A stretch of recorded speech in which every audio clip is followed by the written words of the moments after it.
It's Wes. Welcome to this video. Today I'm going to share with you all of your options for using RF adapters, including some info you may not already know.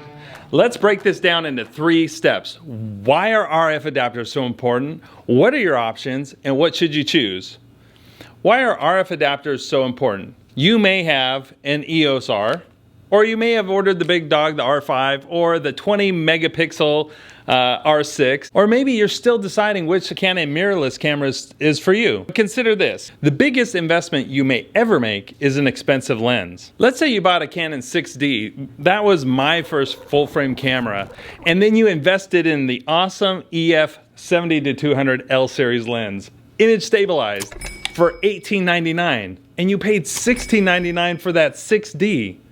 And then the EOS R comes out and you pay $1,700 or $1,800 for this.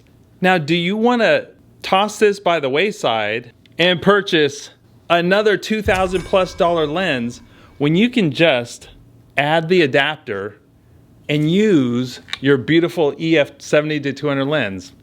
Trust me, use the glass you have. The RF glass is amazing, but if you have the EF glass, this is a great lens and you should not give it up. All right, so what are your Canon options? Sometimes the adapter comes with the camera. Mine did, but I see the Canon EOS R on Amazon, body only, no adapter. So you may have a choice of spending $99 for the EF to RF adapter made by Canon, or 2 other adapters, or the aftermarket adapters that have shown up.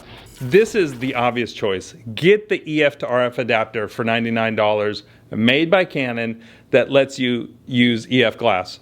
So this is a no-brainer, but let's look at your other options. Another choice, this is more for people doing filmmaking outdoors, is $399. It's a drop-in filter mount adapter, EF to EOS R, with the drop-in variable ND filter A. This, I would say, has limited appeal, and with the higher cost, $399 versus $99, it makes it less useful for most of the R series photographers and filmmakers. In addition, the adapter has to have the ND filter inserted. Otherwise, there's a gap or an opening in the side where dirt, dust, water can enter. So we have the higher cost, smaller group of people, the filmmakers and photographers who are working outdoors, and I guess photographers, they'd be long exposure photographers. And it's only helpful for people who have another option for using EF lenses without an ND filter.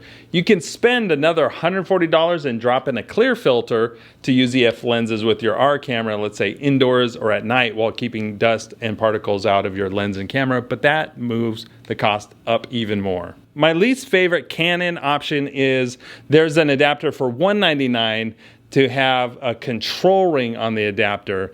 And so this programmable control ring, I actually have it on my 35 millimeter lens right here. The 15-35 RF lens has it as well, and I rarely use it. I don't see the value in my personal photography and filmmaking practice for the extra programmable control ring on my lenses. I'll tell you the reason for that. I don't do run and gun vlog and documentary style filmmaking so much. I'm shooting indoors, I'm shooting in conditions where the lighting is set or I have control over it, and I set everything up, all the settings on the camera, and I kind of lock them in for the duration of the shoot.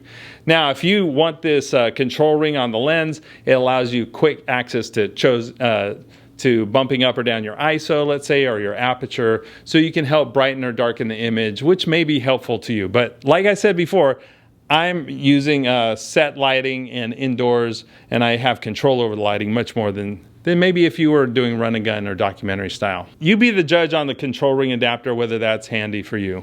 It's not bad, it's just twice as expensive, and I find I don't use them on the lenses that I have. You might have heard there's a shortage of the RF to EF adapters, and there's people ordering Viltrox or the Comlight brand adapters. I've reviewed quite a few of the Amazon and BH reviews, and I've kind of aggregated their feedback with my own experience with the Canon RF adapter, and I'll share what I think about the aftermarket adapters. So the Comlight product has a good rating on B&H. It has no ratings on Amazon, but the B&H ratings say it's way cheaper than Canon, so I think they're actually comparing it to the $399 or the $199, but the Comlight product is just the same as this. It's basically $50 or so to adapt EF glass for the RF.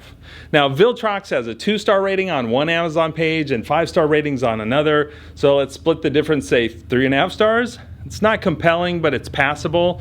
One user reports it doesn't work with the R5, and another one says the control ring is actually clicky, which is good. You're making these micro adjustments, but when you're filming, you don't want that noise of the clicks. So it's good for photography, maybe not so handy for filmmaking where you have to have that pristine sound if you're capturing sound at the same time. So I often remind myself of use, performance, and price. What are you going to use it for? So the question of this adapter, it's really, really simple. You're going to use it to adapt EF glass to the R series camera. So just like this, I mean, if you've never seen it used, that's how easy it is to put it on. And then one-handed, I kind of removed the lens cap from the 70 to 200 and snap that right in there. Now I have the EF 70 to 200 on the RF lens.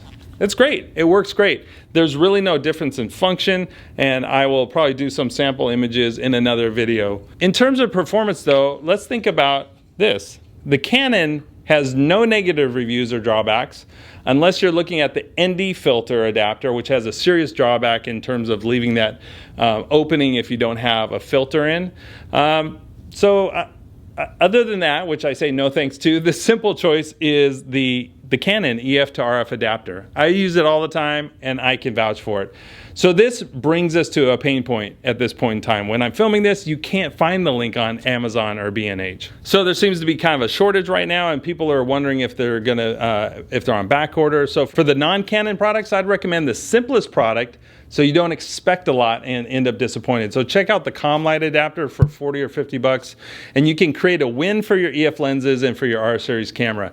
So this is not an endorsed video. It's not a sponsored video. There's no affiliate link where I'll get a commission for that ComLite adapter, but I'll put a link to their website if you want to check it out. I hope this has been helpful to you.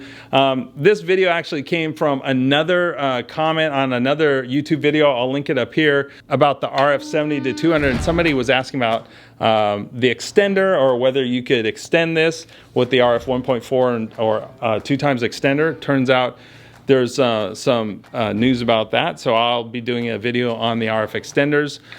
So shout out to that person for leaving that comment, that maybe kind of do some more research about the extenders and the adapters, and that really led into this video. So I learned a lot. I feel very happy I have the Canon EF to RF adapter. If this has been helpful to you, leave a like, drop a comment below, let me know if you use the adapter, and if you have any other tips or any other products that might be out there besides ComLite and Viltrox. And subscribe if you're not subscribed to the channel. That is a great way to help support the channel. So thanks for joining. Bye.